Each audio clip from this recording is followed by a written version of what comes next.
Hi. I have a lot of slides, so we'll go through them and then get questions because I might actually answer them while we're going. So, on Mars, we were called the Marishe Heimschild. That translates to Martian Homeshield. And the German colonists have a way of trying to put poetry into the names. So, Homeshield instead of militia.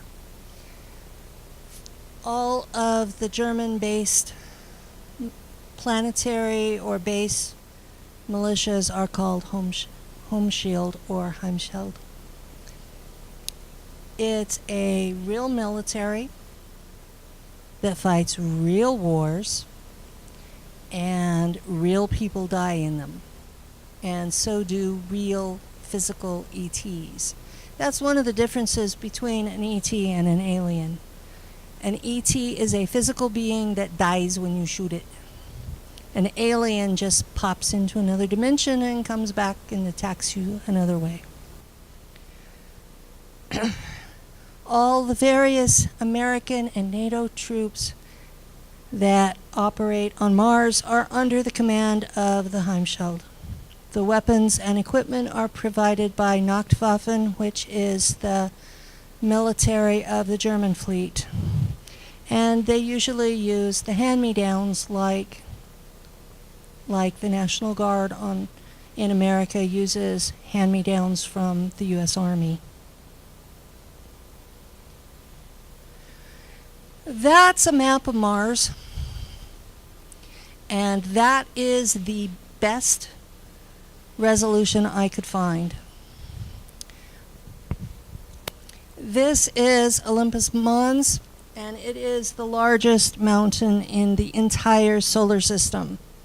And I remember it really, really well, which makes me think that maybe that's where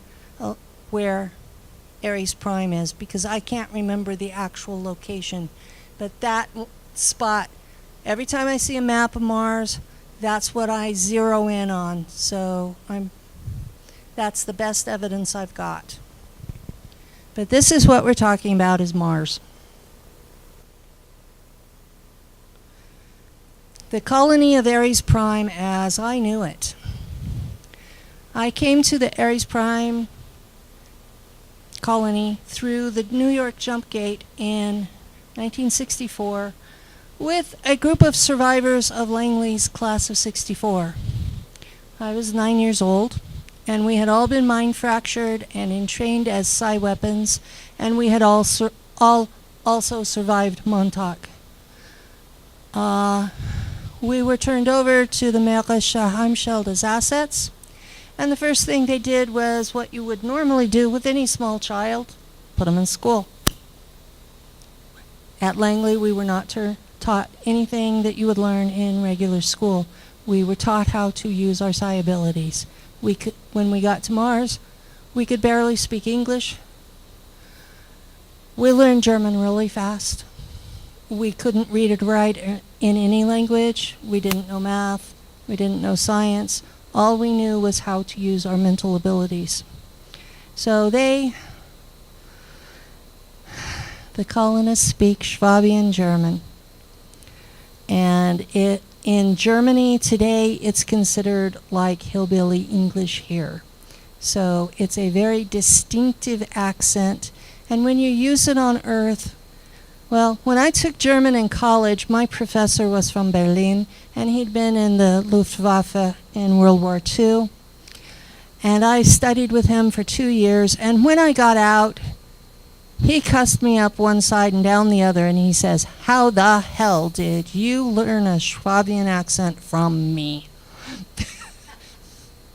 So I didn't remember Mars then, so now, Herr von Bülow, this is why. The colony was founded by the Germans in Nachtwaffen as a military base first and a civilian colony second. And they have moved the civilians to another location that they called New Berlin, Neu-Berlin. And over time, both colonies were supplanted by the brain drain of the 60s. Because first off, they knew they didn't have enough individuals there for genetic diversity to survive. They were smart enough to not want to be inbred. And secondly, their entire motivation is to take the best and the brightest from Earth of all races to survive what is understood to be a coming disaster.